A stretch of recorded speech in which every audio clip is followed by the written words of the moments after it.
196,000 people signed a petition in support of I Am Soldier X. Soldier X was a soldier who took a photograph of me at a motorway service station, which is his right, it's free to do.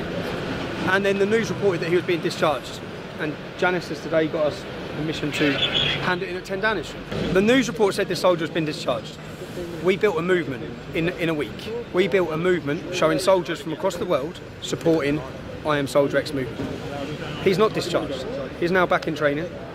That young boy, 17 years old, is finishing his military training. So it seems that we've had a victory. All the other soldiers who were pulled in for disciplinary, we're being told, are not being disciplined. So we're going to keep a close eye on the situation and follow it to make sure that they're not just trying to please people and then pull him in and try and get rid of him.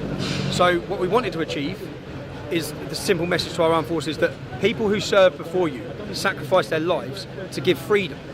That freedom should be enjoyed by all of our personnel. The freedom to stand at a bus stop or a service station and have a photograph with someone. And that's what it was. They were trying to use him and to make an example of him due to the Muslim Council of Britain. The Muslim Council of Britain made a complaint. The Muslim Council of Britain, who actually signed a declaration to say that our armed forces should be legitimate targets of jihad. That Muslim Council of Britain. So an extremist radical organisation was dictating to our army, and our army were pandering. When they saw the size of the movement that was created, it seems that they've gone back. That young man now is finishing his army training. So it's a complete victory. A complete victory that was made possible by every single person who, in here you have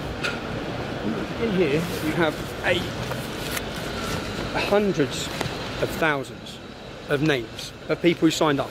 Those people were ready to become part of a movement in anything we had to do.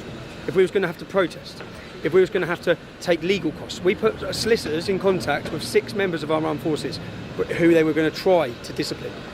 And then they must have realised that with the support of the public, which is what this was, it wasn't support of Tom, this was about the public, this wasn't even about Tommy Robinson, this was about the freedom of members of our armed forces who were being targeted in a political witch hunt to try to appease extremist voices.